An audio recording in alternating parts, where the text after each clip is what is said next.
Bon, on va pas faire semblant, vous avez vu le titre de la vidéo, ce sera une FAQ, aka le concept le moins original de tout le YouTube game. Ça fait 3 semaines que je fais des vidéos et on tombe déjà dans la facilité. Oui, je l'assume, mais je me suis dit au bout d'un moment, je n'ai pas d'inspiration et je me suis engagé à faire une vidéo par semaine. Donc au bout d'un moment, on va tomber dans les vidéos les plus simples. Et donc pour ça, je vous ai posé des petites questions sur Instagram, comme disent les jeunes, ou bien plutôt comme disent les vieux. Enfin, vous avez compris, je vous ai posé des questions du coup sur Instagram. Arrête d'essayer d'être drôle, mec, tu n'es pas drôle. En plus là, carrément, j'ai du mal à débiter, je sais pas ce qui se passe, mais je vais pas refaire la vidéo tout simplement parce que j'ai la flemme et on va directement partir avec la première question qui est une question de Hugo qui me dit à quoi ressemble ton quotidien de GOAT. Il a écrit en majuscule avec beaucoup de O et beaucoup de A, donc j'ai eu le besoin de crier, mais tout ça pour dire que mon quotidien actuellement, je vais pas vous mentir, c'est un quotidien qui est vachement différent, je pense, de la plupart des gens qui regardent ma vidéo, puisque j'ai arrêté les études il y a pas longtemps. En tout cas, je me réoriente et je me réorienterai certainement l'année prochaine, ce qui fait que là, je suis un petit peu dans une phase de flou où j'ai arrêté les études, j'ai pas réellement de cadre,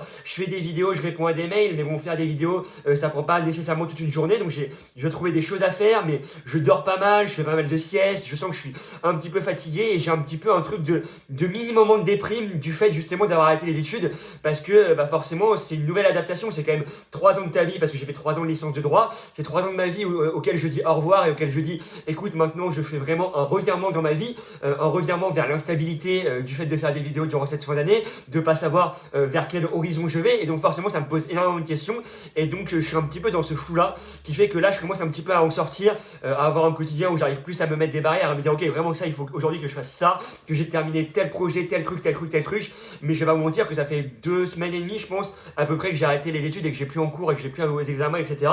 Et donc j'ai quand même eu une bonne phase de 2 semaines et demie et je pense qu'il faudra encore quelques semaines pour être complètement réadapté à un nouveau mode de vie, mais je vais pas vous mentir que c'est pas nécessairement quelque chose de facile. On dit souvent arrêter les études, mais enfin, le fait est que derrière on n'a plus de cadre et moi là j'essaye de tendre quand même à avoir un cadre et c'est pour ça que tiens une vidéo par semaine même si c'est une FAQ et qu'il y en a qui vont me dire en commentaire hey, c'est trop nul, et au moins je m'y tiens. Deuxième question, partons sur une question des plus basiques, tu as quel âge? Voilà, je me suis dit qu'il fallait quand même des gens qui reposent les bases. J'ai 21 ans, je suis né le 11 mars 2003, il y en a peut-être qui diront que je suis plus vieux au vu de ma tête, mais bon à ce moment où je vous ai dit quand même que j'avais 3 ans d'études, vous faites le calcul, 3 ans d'études sup, 18 ans normalement on a le bac, 18 plus 3, 21 normalement, vous auriez déjà pu le calculer si vous étiez des bons joueurs d'échecs, mais j'y réponds quoi que j'aurais pu avoir des variables, du fait que peut-être qu'il a redoublé, peut-être qu'il a sauté une classe, mais voilà, je vous précise, j'ai 21 ans.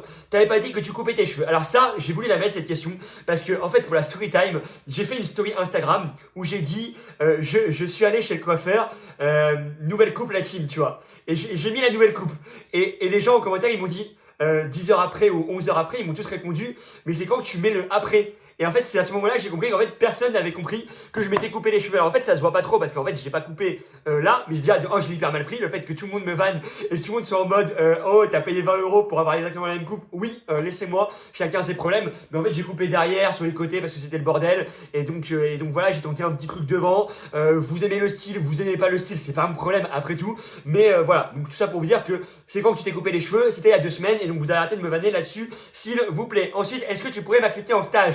Alors ça, évidemment, ça rejoint la première question qui est quand même qu'est-ce que je fais de mon quotidien. Est-ce que je pourrais t'accepter en stage? Bah non, puisque finalement, je ne fais absolument rien de mes journées. Et d'ailleurs, j'ai absolument pas envie d'avoir un stagiaire parce qu'il va faire quoi? Il va traîner dans mes pattes. Quoique non, je pourrais lui envoyer un petit peu les mails, il pourrait gérer mes collaborations. Je vais y réfléchir, mais c'est vrai que à première vue, vous n'allez absolument rien faire en stage avec moi. Je peux concevoir que vous ayez envie d'avoir un stage avec moi parce que vous allez vous dire, au moins, je mets la coule douce, mais c'est quand même bien de faire un stage, de faire quelque chose, de travailler, etc. Le mec parle alors qu'il a jamais fait de stage, de toute sa scolarité, il essaie de vous donner des grandes leçons de morale, mais le fait est que voilà, je n'accepte personne en stage, je suis un homme de Cro-Magnon qui vit tout seul. Ton meilleur temps en natation sur ta nage préférée? Alors, pour ceux qui savent pas, oui, j'ai fait de la natation parce que j'ai vu plusieurs questions.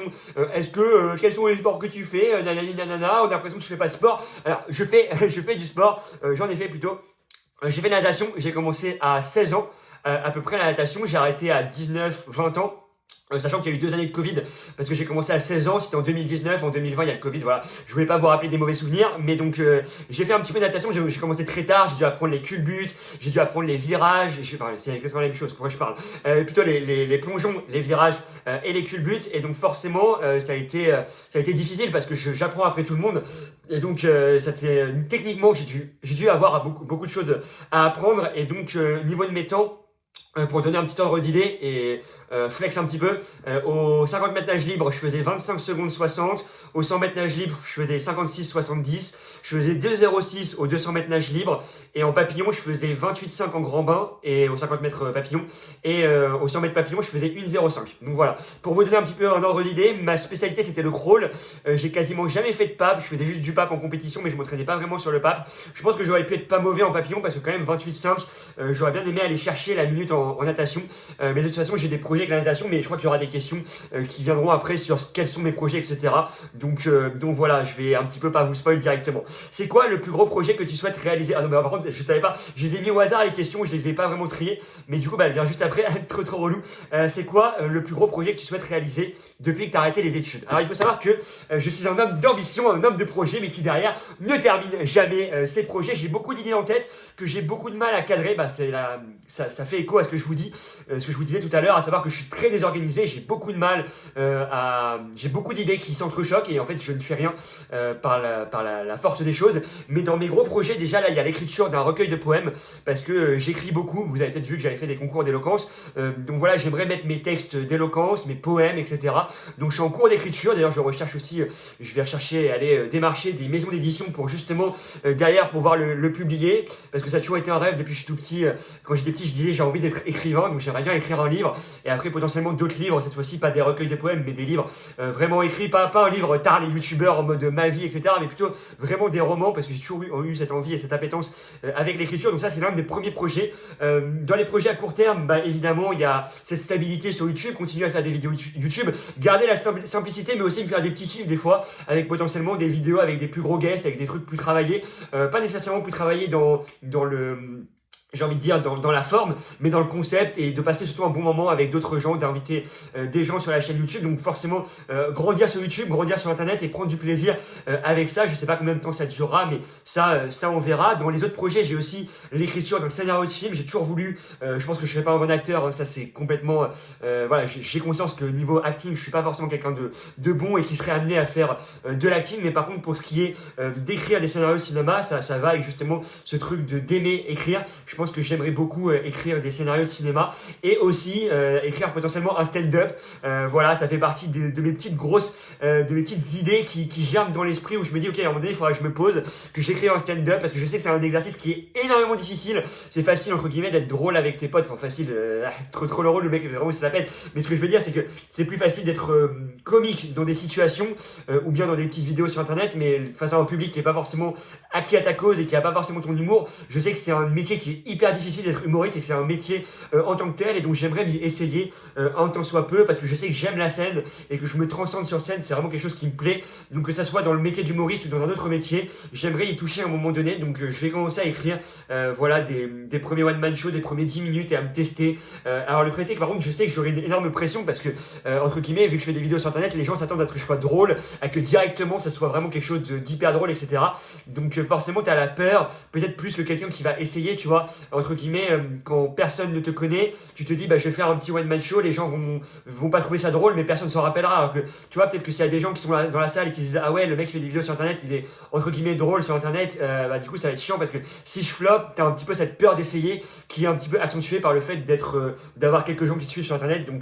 Donc voilà, mais ça fait partie de mes projets. Et dans les autres gros projets que j'aimerais vraiment avoir, ça rejoint la natation. C'est pour ça que je disais tout à l'heure, que je vous ai dit il y a quelques secondes, que voilà, j'avais des projets avec la natation. Ce serait de faire la traversée de la Manche à la nage. Ça c'est un vrai truc. Le seul problème étant que j'ai pas mal peur du froid, j'ai pas mal froid, donc c'est l'un des trucs qui me réfrène un petit peu, mais voilà, faire la traversée de la Manche, ce serait un gros truc que j'aimerais énormément faire, faire des vidéos là-dessus, potentiellement même le faire en live sur Twitch, trouver des sponsors, parce que c'est surtout ça, c'est hyper cher la traversée de la Manche, avoir évidemment un entraînement, me remettre pleinement avec la natation, mais c'est quelque chose qui me ferait énormément kiffer de faire la traversée de la Manche. C'est pas une obstacle qui m'a donné l'idée, là je vous vois venir, ça y est, il a vu Kaizen, mentalité Kaizen, même si j'ai adoré le docu de Inox, mais c'est toujours un projet que j'ai eu depuis tout petit, et j'en parle toujours, à chaque fois je le dis, mais je l'ai pas encore fait, et j'espère que je pourrai le faire un jour. Je suis en L1 de droit, c'est quoi le conseil pour pas faire un burn-out comme toi? Alors là déjà j'ai pris une balle perdue, faire un burn-out comme toi déjà je te permets pas. Et ensuite les conseils que je pourrais donner en première année dans quelques disciplines que ce soit, ce serait de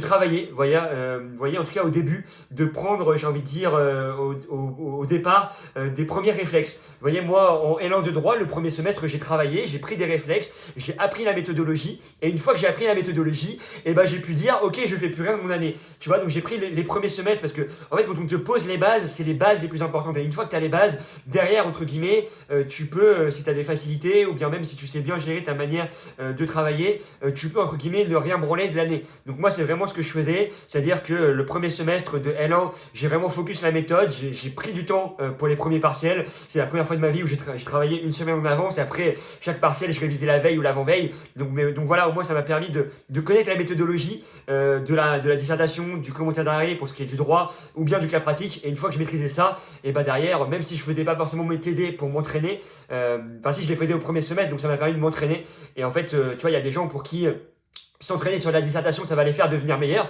Et c'est vrai qu'en vrai, beaucoup s'entraîner, ça va te faire devenir meilleur. Mais je sais que moi, j'avais pas nécessairement besoin d'énormément d'entraînement pour la dissertation, etc. Parce que j'avais compris la logique. Et donc, je me disais, bah, pourquoi faire 40 millions d'entraînements? Même si en vrai, c'est des entraînements, je vous le dis, c'est toujours des automatismes. C'est toujours en plus. Mais moi, vu que ça me plaisait pas, bah, je prenais pas le temps de faire ça. Et je m'en sortais sans. Et donc, forcément, quand tu réussis quelque chose sans travailler, ça ne donne pas l'envie de travailler. Et d'ailleurs, je respecte beaucoup les gens qui travaillent beaucoup parce que du fait d'avoir eu, en vrai, quelques petites facilités à l'école, bah, du coup, j'ai pas cette rigueur de travail, je l'ai peut-être dans d'autres trucs, mais c'est vrai qu'avec l'école, j'ai pas forcément, en vrai, non, même dans la vie de tous les jours, j'ai une rigueur de travail que je dois trouver.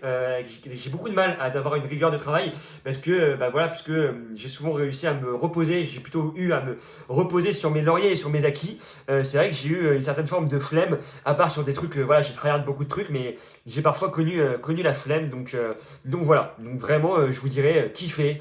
N'hésitez pas aussi à avoir une vie sociale parce qu'on dit souvent le travail. Moi, je sais que je serais incapable d'être bon dans ce que je fais si j'avais pas, tu vois, même là, les vidéos, maintenant que je fais des vidéos, je pourrais pas, tu vois, si j'étais focus que sur les vidéos, que j'avais pas ma vie sociale à côté, que j'avais pas d'autres choses qui me permettent justement de ne pas penser qu'à ça, et ben, je serais malheureux. Après, ça, c'est moi, c'est mon avis personnel, mais je pense que ça, c'est vrai pour beaucoup de gens.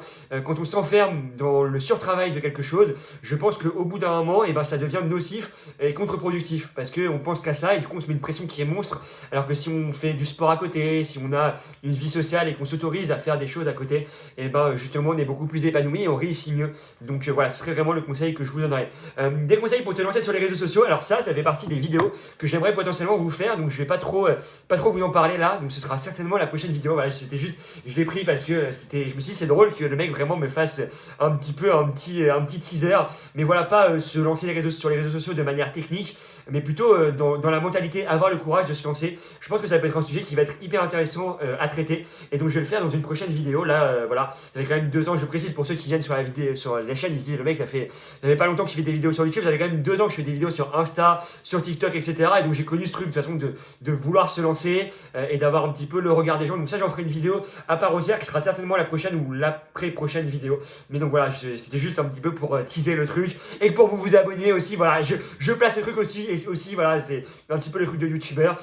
T'aimes la vie? Alors ça, j'ai juste mis parce que je me suis dit, réflexion intéressante, mais oui, j'aime la vie. Je pense qu'il faut aimer la vie. Il faut se rendre compte quand même qu'on a la chance d'être vivant, d'être sur Terre, qu'il y a des gens qui ont des maladies, il y a des gens qui ont pas les mêmes chances que nous. Donc voilà, aimer la vie, je pense que c'est quelque chose d'hyper important. Et quand on a vécu peut-être des choses, des moments difficiles, des moments de down, c'est dans ces moments-là où on se rend compte vraiment à quel point la vie, elle est bien. Tout comme quand on n'a pas la santé, quand on est malade, par exemple, je sais pas moi, on a un rhume, on a une gastro, on a, tu vois, là je dis des trucs futiles, mais c'est à ce moment-là où on se dit ah putain, c'était quand même mieux quand j'allais bien, tu vois. Et je pense que la vie c'est pareil. On n'arrive pas à ouvrir les yeux sur à quel point la vie, elle est bien. Alors, sans rentrer dans un truc trop deep, parce que voilà, j'ai pas envie non plus de casser l'ambiance de la vidéo, mais tu vois, quand tu vis des expériences comme le deuil d'un proche ou quoi, c'est à ce moment-là où tu te rends compte que ouais, tout n'est pas éternel, qu'il y a des choses qui ont une fin, qu'il y a un commencement, qu'il y a une fin, et que c'est ça qui est assez drôle avec la vie, c'est que depuis le début de notre vie, on sait qu'on va mourir à un moment donné, et pourtant on s'étonne toujours de la mort des gens, et en fait on se rend pas compte que ouais, il y a des gens qui sont autour de nous, qu'il faut les chérir, qu'il faut passer du temps avec eux. Et moi, le premier, des fois, je suis le premier à me dire ouais, ça me fait chier d'appeler telle personne, de pas prendre le temps. Je suis le premier à pas prendre le temps et je m'en veux énormément. Donc je ne voulais pas des leçons de morale en mode alors que je suis le premier justement à être touché par ces choses-là, mais juste ça me paraissait important de le rappeler et de dire ces choses-là. Peut-être que ça fera écho à certains et que peut-être d'ailleurs que même moi en refaisant cette vidéo et après voilà, j'irai dire ok, papa, maman, je vous aime, mes grands-parents, je vous aime, et j'appellerai tout le monde, mais je suis le premier à pas nécessairement prendre le temps, à être un peu nul sur ces choses-là, à pas forcément dire les choses, mais je pense qu'il est important de dire les choses, de prendre le temps avec les gens et de se rendre compte de toute la chance qu'on a et de tout le bonheur qu'on a d'être en vie, tout simplement, parce que c'est déjà beaucoup, c'est déjà énormément. Transition vraiment nulle. T'en penses quoi des évolutions sur Clash Royale? Voilà. Quand je vous dis qu'il n'y a pas de fil conducteur, alors je pense vraiment que l'évolution du jeu en lui-même, c'est vraiment, c'est nul, tu vois. C'est-à-dire qu'à chaque fois, ils ont voulu créer des nouvelles cartes, qui à chaque fois changeaient la méta et faisaient que la méta était vraiment pas cool. Donc les évolutions sur CR, c'est vraiment, pour moi, la quintessence du manque de niveau, du manque de skill. Et vraiment, ça me dégoûte quand je vois ça. Bah, je rate encore une fois, c'est habituel dans les vidéos, mais voilà, les évolutions sur Clash Royale, je suis vraiment dégoûté. Ça a commencé avec les champions, ça a même commencé avec la sorcière de nuit qui était légendaire, qui était beaucoup trop forte. Donc voilà. Sans lunettes, est-ce que tu vois quelque chose? Alors on va tester. Alors les gars, j'espère que vous allez bien. Alors, on a fait la vanne, je l'avais pas préparé en amont, c'était pas la vanne de l'année, mais oui, je vois sur mes lunettes, je suis myope, j'ai pas exactement les trucs, ce qui fait qu'en fait je vous vois de près. Là, je vois la caméra, etc. Mais du coup, j'ai beaucoup de mal à voir de loin. Donc voilà. Au moins vous savez. Ton joueur d'échecs préféré. Moi, mon joueur d'échecs préféré, c'est Bobby Fischer. Si on parle en pur terme d'échecs, parce que humainement, c'est pas forcément. Humainement, on va séparer le joueur d'échecs de ses parties chicaines, mais voilà, il a un style de jeu qui m'a toujours bluffé. Il jouait j'allais dire la défense, mais non, c'est comment ça s'appelle, le Gambit du Roi que j'ai joué pendant des années. Je me suis beaucoup inspiré de ce joueur dans son style de jeu. Je trouve que pour moi, c'est la vision d'échecs que j'ai. C'est-à-dire que c'est pas un jeu passif, c'est un jeu où vraiment on va aller essayer d'aller mater son adversaire, de prendre du plaisir. Et moi, je prends du plaisir justement avec la tactique dans les échecs, avec voilà ce truc un petit peu d'affrontement. J'ai l'impression de vivre quand je joue des parties d'échecs, et c'est un petit peu Bobby Fischer qui me l'a appris. Tes yeux, ils louchent, oui. Voilà. Pourquoi les vidéos YouTube? Pourquoi les vidéos YouTube? Parce qu'en fait, je faisais des vidéos donc sur Instagram et sur TikTok, et en fait, le format court, c'est bien, mais c'est beaucoup de pression. Mais tu dois être drôle, puisque je fais des vidéos entre guillemets humoristiques. Tu dois être drôle tout le temps, dans un temps imparti de 1 à 2 minutes. Et en fait, c'est déjà un exercice qui est pas forcément facile, dans lequel il faut toujours avoir de l'inspiration pour se renouveler. Et surtout, c'est un exercice sur lequel on prend pas vraiment le temps. Et YouTube, bah moi, ça me permet beaucoup plus de prendre le temps, parce que comme vous l'avez remarqué, je suis une réelle pipelette. Et donc, ça me permet un peu plus de me poser, de pouvoir faire mes vannes, de juste parler face à vous. Et je me suis dit, au bout d'un moment, j'ai envie de faire ça. Ça fait 2 ans que je fais des vidéos en format court, ça me plaît, mais voilà, tu vois, des fois j'ai des manques d'inspiration, etc. J'ai pas forcément les meilleures vannes du monde, et je me dis, bah voilà, YouTube c'est un peu ma safe place. Ah, ça fait vraiment le truc de ah, oh, c'est ma safe place, j'ai envie de me foutre des baffes, voilà, je vous le dis. Mais voilà, c'est un petit peu, pour moi, c'est une nouvelle aventure. J'ai toujours voulu me lancer sur YouTube, je savais pas quoi faire, et je me suis dit, en vrai, est-ce qu'il y a vraiment besoin d'un concept pour se lancer sur YouTube? Est-ce que quand je me suis lancé sur Instagram et TikTok, j'avais vraiment une idée de ce que j'avais envie de faire? Et ben non. Et là, même sans avoir une idée de quoi faire, ben juste je me lance, je fais des vidéos, ça me fait kiffer. Et voilà, là, je sais pas si vous voyez, mais je prends énormément de plaisir là à faire des vidéos comme je l'ai fait. Donc voilà, c'est juste du kiff. Est-ce que tu as des projets de rencontrer des abonnés et d'échanger avec eux? Alors ça, c'est un truc qu'on me demande pas mal. Donc déjà, sachez que quand je vous rencontre dans la rue et tout, ça se passe toujours hyper bien. Moi, je kiffe vraiment parler avec les gens, qu'on puisse échanger, etc. Je trouve que c'est toujours des super moments, parce que même quand je passe une mauvaise journée, tu vois, moi je me suis dit, imagine un jour je me fais reconnaître, je passe une mauvaise journée, je pensais que, tu vois, j'aurais la flemme de parler avec les gens. Et en fait, au contraire, en fait, quand tu passes une mauvaise journée, bah moi, ça me met dans le mood de ah ouais, putain, il y a des gens qui te félicitent, qui te disent bien joué, etc. Et limite, ça me remonte le moral quand j'ai passé une journée de merde, de voir des abonnés. Donc déjà, voilà, c'est un petit moment émotif, mais je passe toujours de super moments. Alors, il y en a avec qui j'ai plus ou moins le temps de parler, ça dépend vraiment des phases. Il y en a avec qui on joue des échecs, il y en a avec qui on peut aller au bar sans problème. Mais par contre, pour ce qui est d'un truc où vraiment formalisé, parce que voilà, c'est la rencontre, c'est le hasard quand tu rencontres les gens dans la rue. Mais pour ce qui est d'un truc formalisé, je sais pas. Parce que déjà, de 1, j'aurais peur que ce soit un énorme flop. Imaginez, je demande une rencontre abonnée et il y a personne, tu vois. Donc déjà, de 1, il y a la peur de l'échec vis-à-vis de ça. Et de 2, en fait, je sais pas comment ce serait. En fait, pour faire une rencontre abonnée, je vois pas nécessairement l'intérêt, même si vous pourriez me dire en commentaire, ouais, je commence à prendre les réflexes de youtubeur, vous pouvez me dire en commentaire ce que vous en pensez, mais ce que je veux dire, c'est que dans l'idée, ça peut être cool, mais voilà, je pense qu'il faut avoir une idée derrière. Donc par exemple, si on fait un tournoi d'échecs, et ben voilà, ça permet de faire une rencontre abonnée en même temps. Mais la rencontre abonnée en tant que telle, je sais pas encore, et j'aurais surtout peur que ça marche pas. Donc j'ai pas d'idée claire, mais ce serait une possibilité dans l'avenir. Tu préfères manger du caca au goût chocolat ou du chocolat au goût caca? J'ai pris cette question parce que c'est quand même quelqu'un qui sur la photo a l'air d'être trentenaire ou d'avoir 40 ans ou plus qui me pose la question. Donc voilà, je me suis dit que y a pas d'âge pour poser des questions bêtes. Non mais voilà, restons des grands enfants malgré notre âge, et je pense qu'il n'y a pas vraiment de débat. Je dirais plutôt le caca goût chocolat, parce que je privilégie le goût à la forme, tu vois. Les gens ils pourront me juger, ils pourront me dire c'est du caca, mais en réalité le fait est que moi je sais que c'est du chocolat. Donc je pense que c'est mieux. Finalement, c'est un peu une anecdote, c'est un peu une manière de voir la vie. Moi, je préfère être en paix avec moi-même plutôt que les gens pensent quelque chose de moi. Donc je pense que le plus important, c'est d'être en accord avec ses valeurs, avec ses principes. Donc voilà, même si ça pue le caca, c'est pas forcément grave. Si les réseaux continuent de marcher, tu continues quand même tes études. Ça, je ne répondrai pas parce qu'à tout moment, il y a mes directeurs de master de l'année prochaine qui verront cette vidéo. Je ne sais pas. Je ne sais pas, j'aimerais bien pour l'instant, je dis que c'est une réorientation. Si les vidéos marchent, je ne sais pas où je serai l'année prochaine, dans des ans. Donc ça, c'est quelque chose de difficile à savoir, de difficile à prévoir. Et là, je me rends compte qu'on n'est à même pas la moitié de la vidéo. On est à 20 minutes. Ok, on va peut-être un petit peu accélérer. Fais-tu d'autres concours d'éloquence? Le milieu de l'éloquence, c'est un milieu que j'aime. Je rotais. Le milieu de l'éloquence, c'est un milieu que j'appréciais au début, on va dire, mais je trouve que c'est un milieu qui est quand même pas mal anxiogène, où il y a beaucoup d'ego, et où je me retrouve pas forcément parce que on doit faire rire les gens, ça doit être des grands discours grandiloquents, donc j'accepte d'être juré de concours d'éloquence. Là, dans quelques jours, je vais faire un truc avec Pierre Faury, une joute autour justement du thème les orateurs ne sont-ils que des beaux parleurs. Donc voilà, j'aime parfois prendre la parole, mais c'est vrai que les concours en tant que tels, je trouve que c'est beaucoup de pression, on nomme un gagnant ou un perdant, alors que pour moi, le propre des concours d'éloquence, c'est que c'est subjectif. Donc, je vois pas forcément l'intérêt d'avoir un vainqueur ou un perdant parce que c'est propre à la sensibilité de chacun, propre au public. Et donc voilà, moi j'aime l'éloquence, j'aime voir les gens potentiellement plaider, même si je suis pas mal critique, je vais pas vous mentir, c'est très rare que j'aime des plaidoiries, que j'aime voir des gens parler. Mais moi je pense que l'éloquence c'est avant tout la sincérité et c'est ça que j'ai du mal avec les concours d'éloquence parce que en fait moi je pense que l'éloquence, la vraie éloquence en tout cas, elle se moque de l'éloquence. Je crois que c'était Blaise Pascal qui disait ça. Et je trouve qu'il y a une sincérité là-dedans parce que justement c'est dans la sincérité que l'on voit les gens qui parlent bien. Et c'est vrai qu'avec un discours qui est préparé, on peut perdre de cette spontanéité. Mais voilà, donc est-ce que je ferai d'autres concours d'éloquence? Peut-être encore un, histoire de boucler la boucle et essayer de gagner et de terminer en apothéose. Mais sinon voilà, c'est pas nécessairement dans mes projets. L'éloquence, c'est un grand mot, tu vois, les concours d'éloquence. Pourquoi des concours d'éloquence? Je pense que l'éloquence c'est quelque chose qui sert au quotidien. C'est surtout une manière d'être, une manière de parler et une manière de s'exprimer qu'on garde au quotidien et que moi j'apprécie au-delà de simples concours.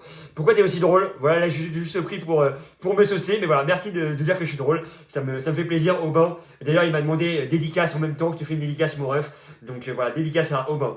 Te rends-tu compte que tu inspires beaucoup de personnes? Alors ça, déjà merci beaucoup pour ton message, ça me fait énormément plaisir de lire des messages comme ça. Il faut savoir que je me rendais pas compte avant de recevoir des messages des fois de soutien, de vous rencontrer dans la rue et d'être en mode, qu'il y a des gens qui me disent mec, tu m'as inspiré, grâce à toi je me suis mis au déchet, grâce à toi je me suis reposé des questions, grâce à toi j'ai envie de faire de l'éloquence. Et c'est là que je me suis rendu compte qu'en fait ma parole c'était pas juste des chiffres, ça touchait des gens et donc ça me fait énormément plaisir de pouvoir avoir cette influence, tu vois, dans un certain sens. C'était pas quelque chose de prévu et c'est quelque chose qui me touche énormément parce que faut savoir que même si je réponds pas à tous les messages, je les lis tous et donc quand ça va pas, des fois je regarde vos messages et ça me permet d'aller un petit peu mieux. Tout comme, tu vois, j'ose espérer que des fois quand je fais des vidéos, je sais qu'il y a des gens qui vivent des périodes qui sont pas forcément cool et ils voient mes vidéos et ça les divertit. Et en fait pour moi les vidéos c'est un divertissement dans ce monde où il y a beaucoup de choses qui se passent mal, tu vois. Des fois on me dit pourquoi tu parles pas politique, pourquoi tu parles pas de grands sujets, tu vois. Des fois j'aime parler de sujets peut-être un peu plus profonds, mais j'ai pas envie de recréer dans ces débats clivants parce que je crois que sur internet il faut garder du divertissement et moi c'est ça que j'ai envie d'offrir. C'est voilà, les gens ils passent une mauvaise journée, ils rentrent chez eux, ils ont envie de voir quelqu'un qui les divertit et j'ai pas envie que ce soit mon rôle actuellement de parler d'autre chose que de ça. Mais en tout cas ça me fait plaisir de pouvoir inspirer des gens, qu'il y ait des gens qui se posent des questions grâce à moi, parce que comme si on était, tu vois, on a quand même une forme de proximité. Moi j'ai l'impression de vous connaître, vous avez l'impression de me connaître. C'est une relation qui est bizarre quand même, cette relation parasociale. Mais donc ouais, j'en suis conscient, ça me fait énormément plaisir.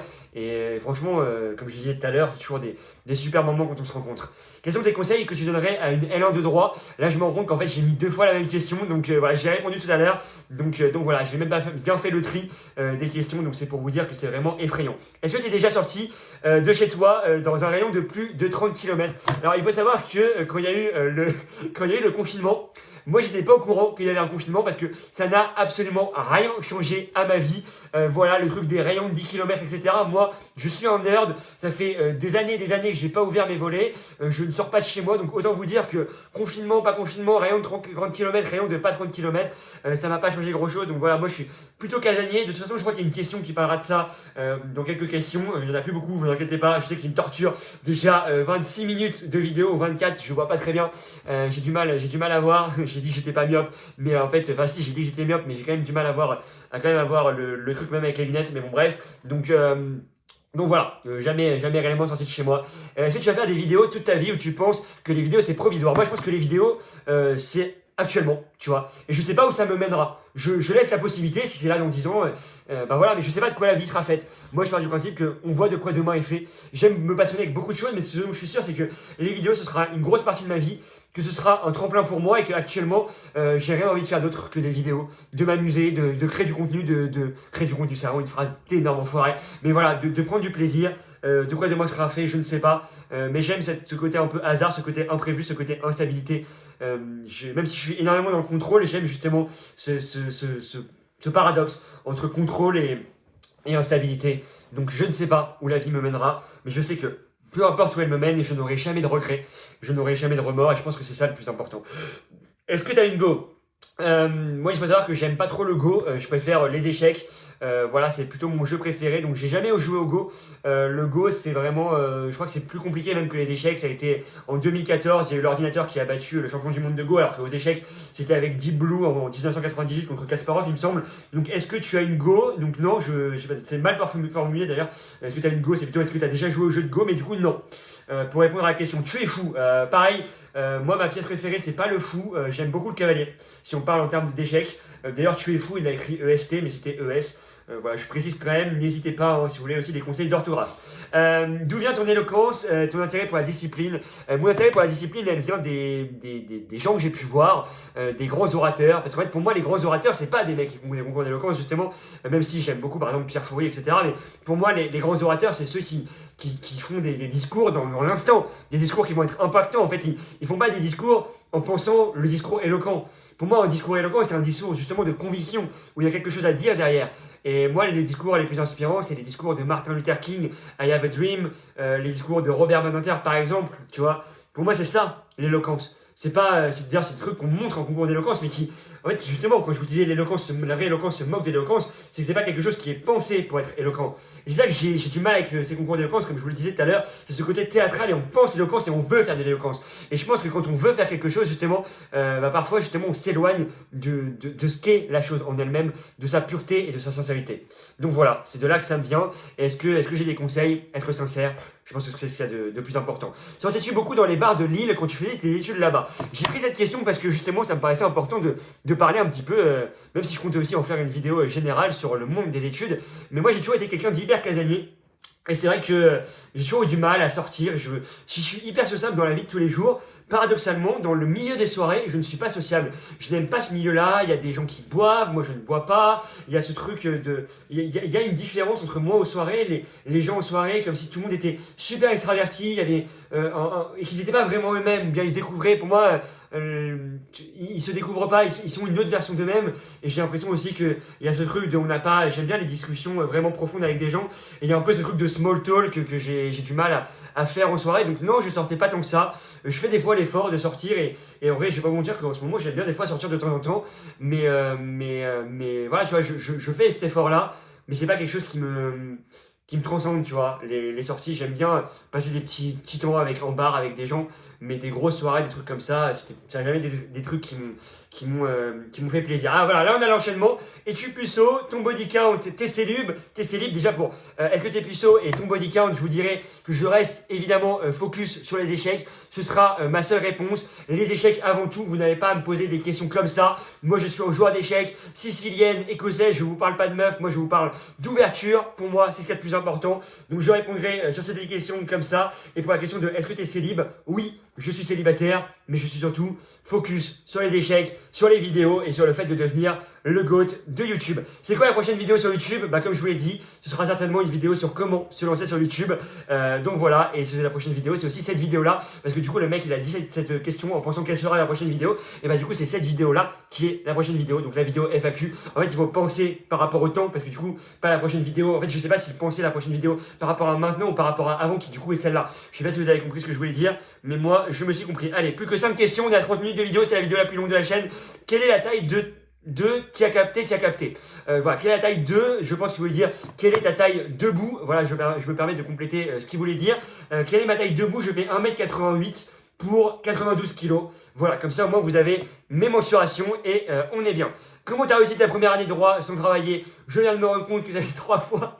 Le mec vraiment il voulait parler de ses études. Vraiment le mec a lâché les études mais que ils vont parler, c'est comme les mecs, ils ont quitté leur meuf mais que ils veulent parler de leur ex tout le temps là. Non, voilà, comment tu as réussi ta première année sans travailler? Voilà, j'ai un petit peu répondu. Je vais pas vous mentir que je m'en suis sorti voilà, au début en travaillant un petit peu et puis après sans travailler et puis les années se sont enchaînées jusqu'à la réorientation.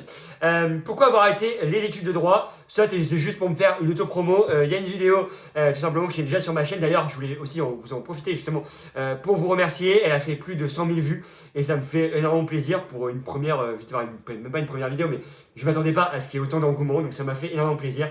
Je voulais vous remercier par rapport à ça. Après, forcément, j'ai eu une petite pression parce que je me suis dit, imagine toutes les vidéos, elles marchent autant. Et du coup, forcément, après, quand tu fais des vidéos qui font un petit peu moins de vues, tu es un petit peu en mode, ah, mais pourquoi est-ce qu'elle a fait moins de vues? En fait, derrière, je te rends compte que c'est juste que tu t'es habitué à une première vidéo qui fait 100 000 vues. Après, tu te dis, mais finalement, c'est rien, 30 000 vues. Et après, tu te rappelles que mec, tu fais pas ça pour les vues à la base. Mais t'as toujours un truc vis-à-vis des statistiques des vidéos où en fait, même si tu prends un kiff à les faire, et ben en fait, le résultat quand même va biaiser si t'es heureux de ta vidéo ou pas. C'est paradoxal, tu sais qu'il y a des vidéos que j'ai tournées, que j'ai kiffé faire, et elles ont pas marché. J'étais en mode, finalement, la vidéo est pas bien. Ou paradoxalement, d'autres vidéos qui ont très bien marché, à la base, j'étais en mode, bah, c'est des vidéos pas folles, mais je vais les mettre, on va voir ce qu'elles donnent. Elles ont très bien marché. Là, je parle plutôt pour Instagram et TikTok parce que sur YouTube, j'ai kiffé faire toutes les vidéos que j'ai faites, tu vois. Mais du coup, t'as un peu ce truc de, a posteriori, en fait, ton avis change sur une vidéo vis-à-vis des statistiques. Donc, je trouve que c'est assez intéressant sociologiquement. Voilà, je fais des statistiques sociologiques en même temps. Tu regardes le rugby? Non. Moi, je suis plutôt au foot. Donc, voilà, je kiffe le foot. Et le rugby, j'ai jamais vraiment compris la hype, surtout que les joueurs de rugby, ils volent toutes nos meufs, parce que j'étais à Bordeaux à une époque, et autant vous dire que les joueurs de rugby, vraiment, ils ont la côte. Donc voilà. Et dernière question, elle, par contre, je vous dis, j'ai pas fait de tri, mais elle, j'ai fait exprès de la mettre en dernier. Pourquoi tu nous parles pas vraiment de ta maladie? Parce que pour ceux qui ne savent pas, j'ai une maladie génétique. J'en ai fait une vidéo et une interview sur Europe 1 il y a de ça quelques mois. Pourquoi j'en parle pas beaucoup? Bah, comme je vous l'avais dit, parce que justement j'ai envie de divertir et aussi des fois peut-être de parler de moi, mais parce que ça fait partie de moi et c'est pas quelque chose dont j'ai trop envie de parler non plus. Tu vois, j'ai pas envie que ça devienne mon fonds de commerce. Regardez, il est ceci, il est cela. Non, j'ai envie d'être moi et d'être reconnu pour ce que je fais. Donc, je peux en parler un petit peu.